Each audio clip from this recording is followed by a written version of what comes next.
Welcome my দাদা ভাই YouTube channel. আজকে আমি সপ্তম শ্রেণীর গণিত প্রভাব বই এর সমানুপাত এর অঙ্কগুলো দিচ্ছি। চ্যাপ্টার নাম্বার 3 সমানুপাত চ্যাপ্টারের 1 থেকে 7 পর্যন্ত অঙ্ক আমার আগের ভিডিওতে দেওয়া আছে। যারা যারা এই অঙ্কগুলো দেখেননি আমার চ্যানেলে গিয়ে দাদা ভাই ইউটিউব চ্যানেলে গিয়ে দেখবেন। আজকে 8 থেকে 13 নম্বর পর্যন্ত অঙ্কগুলো সমাধান দেব। এখানে বলেছে বিভিন্ন রঙের ঘরের সংখ্যা গুনতে বলছে এবং নিচে উত্তর দিতে বলছে। এখানে বিভিন্ন রঙের ঘর বলতে লাল রঙের ঘর আছে, বাদামি রঙের ঘর আছে, বেগুনি রঙের ঘর আছে এবং হচ্ছে বেগুনি রঙের ঘর এবং বাদামি রঙের ঘর। এই ঘরগুলো সংখ্যাগুলো গুনে গুনে উত্তর দিতে হবে। লাল রঙের ঘরের সংখ্যার অনুপাত, এখানে লাল রঙের ঘর এর টোটাল ঘর আছে 27টা এবং নীল রঙের ঘর আছে 6টা। কাজেই লাল রঙের ও নীল রঙের ঘর সংখ্যার অনুপাত হবে 27:6। এখানে 27কে 3 দিয়ে ভাগ এবং 6কে 3 দিয়ে ভাগ করলে 27কে 3 দিয়ে ভাগ করলে 9, 27কে 3 দিয়ে 6কে 3 দিয়ে ভাগ করলে 2, অর্থাৎ 9:2 হচ্ছে উত্তর। পরের অঙ্কটা বাদামি ও বেগুনি রঙের ঘরের সংখ্যার অনুপাত। বাদামি রঙের ঘর আছে 36টা, বেগুনি রঙের ঘর আছে 39টা। তাহলে বাদামি ও বেগুনি রঙের ঘরের সংখ্যার অনুপাত হবে 36:39। 36কে 3 দিয়ে ভাগ করলাম, 3-এর মধ্যে 3, 3-কে 3 একবার, এবার 9 কাটলাম, 3 3-কে 9, এবার 36কে 3 দিয়ে ভাগ করে 3-এর মধ্যে 3 একবার, 3-কে 3, এবার 6 এখানে কাটলাম, 3 দুগুণে 6। এরপরে সিনেমার অঙ্কটা লাল ও সবুজ রঙের ঘরের সংখ্যার অনুপাত কত? লাল রঙের ঘর হচ্ছে আগেই আমরা দেখেছি 27টি এবং সবুজ রঙের ঘর হচ্ছে 18টি। তাহলে 27:18, এই 27:18কে 27:18, 27কে 3 9 দিয়ে ভাগ করলাম, 3 নং 27, 3, 18কে 9 দিয়ে ভাগ করলাম 2, অর্থাৎ 3:2 হলো। পরের অঙ্কটি বাদামি ও হলুদ রঙের ঘরের সংখ্যার অনুপাত। বাদামি ঘর হচ্ছে 36টা, হলুদ রঙের ঘর হচ্ছে 24টা। এই 36:24কে আমরা লঘিষ্ঠ আকারে করবো। 36কে 6 দিয়ে ভাগ করলাম, 6×6 = 36, 24কে 6 দিয়ে ভাগ করলাম, 4×6 = 24, অর্থাৎ 6:4।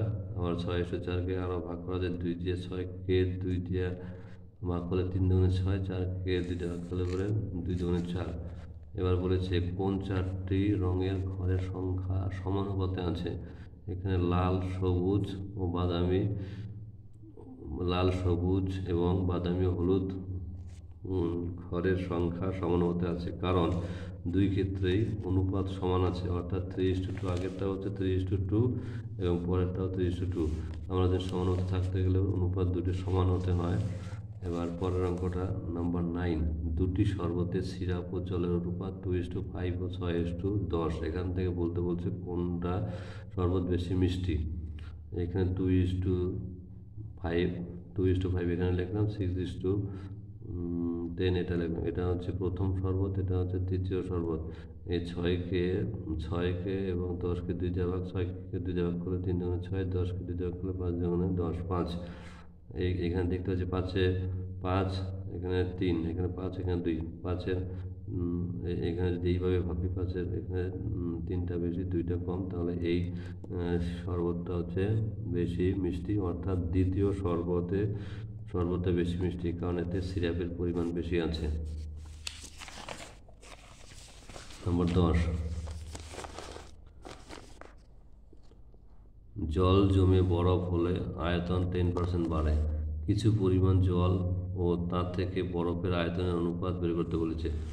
কত হবে? জল জমে বরফ হলে আয়তন 10% বাড়ে, এটা লিখলাম। জল যখন বরফ হয় তখন আয়তনে বাড়ে। এবার আমরা ধরে নিলাম জলের আয়তন 100 একক, তাহলে বরফের আয়তন কত হবে? 100 + 10 হবে, কারণ যেহেতু 10% বাড়ে, 100-তে 10% মানে 100-তে 10।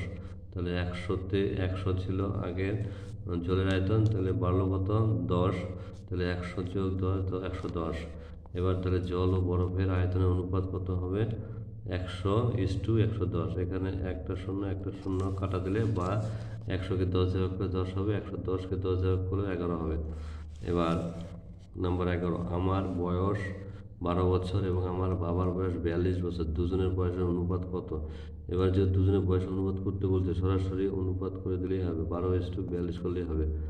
এবার এখানে তাহলে 12:42, 12কে 2 দিয়ে ভাগ করলে 6, 42কে 2 দিয়ে ভাগ করলে 21, 6কে 3 দিয়ে ভাগ করলাম, 3 দুগুণে 6, এই যে 6, 12কে এটা তো হইল আর কি, 12কে 2 দিয়ে ভাগ করলে 6, 42কে 2 দিয়ে ভাগ করলে 21, পরের 6 এবং 21, 6কে 3 দিয়ে ভাগ করা হয়েছে, এই ভাগটা এখানে করা নেই, এটা মুখে মুখে বলা যায়। 6কে 3 দিয়ে ভাগ করে 2, 3 দুগুণে 6, আর 21কে 3 দিয়ে ভাগ করে 3 7 21, অর্থাৎ উত্তর কত হলো? 2:7। নাম্বার 12, প্রীতমের গল্পের বই ও পড়ার বইয়ের সংখ্যার অনুপাত 2:5। প্রীতমের গল্পের বই 4টা হলে পড়ার বই কত হবে? এবার এখানে যেহেতু প্রীতমের গল্পের বই হচ্ছে 4টা, আমরা এখানে আগে আছে গল্পের বই, পরে আছে পড়ার বই, এই যে ইস্টুটা অনুপাতটা, তাহলে এখানে 2কে আমরা 4 করবো, অর্থাৎ 2কে কি দিয়ে গুণ করলে পরে 4 হয়, 2কে 2 দিয়ে গুণ করলে 4 হয়। এবার এটাকে 2 দিয়ে গুণ করলে 2 দুগুণে 4, 5কেও 2 দিয়ে গুণ করলে 5 দুগুণে 10, কারণ একটাকে গুণ করলে পরেরটাকে অবশ্যই গুণ করতে হবে।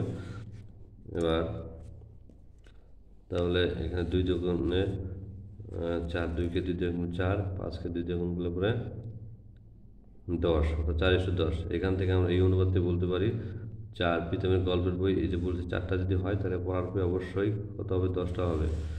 এবার নাম্বার 13, মালা গাঁথার জন্য জবা ও গাঁদা ফুল মিলিয়ে মোট 105টি ফুল তোলা হয়েছে। জবা ও গাঁদা ফুলের সংখ্যার অনুপাত বলছে 3:4। কতগুলি জবা ও কতগুলি গাঁদা ফুল আছে, আর কতগুলি জবা ফুল দিলে দুই রকম ফুলের সংখ্যার অনুপাত সমান হবে না, অর্থাৎ 1:1 হবে। এখানে জবা ও গাঁদা ফুলের অনুপাত হচ্ছে 3:4, এটা লিখলাম। যেহেতু মালাতে মোট ফুল আছে 105টা, তো সেটাও লিখলাম। এবার 105টার মধ্যে দেখতে হবে কয়টা জবা ফুল আছে, কয়টা গাঁদা ফুল আছে, কত অনুপাতে? 3:4 অনুপাতে হিসাবে আমরা এখানে লিখব, মালায় জবা ফুল আছে 105 গুণন 3/3 + 4 হবে, অর্থাৎ 3 + 4, এই 7-7-এর মধ্যে 3 ভাগ, 7-এর মধ্যে 3 ভাগ হবে জবা ফুল। এবার 105 গুণন 3/7, এই 7 দিয়ে 105কে ভাগ করব, 7×15 105, এই যে ভাগটা করা আছে এখানে।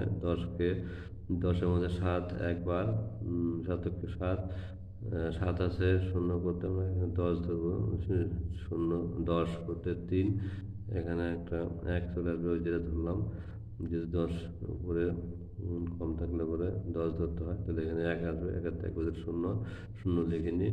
এবার 5 কাটলাম, 35, 35-এর মধ্যে 7 কয়বার? 5 বার, 5-7-35, তাহলে কটা হলো? কত হলো? 15। এবার 15 গুণন 3, 3×15 45। এবার গাঁদা ফুল আছে 105 গুণন 4/7, অর্থাৎ 7 ভাগের মধ্যে 4 ভাগ হলো।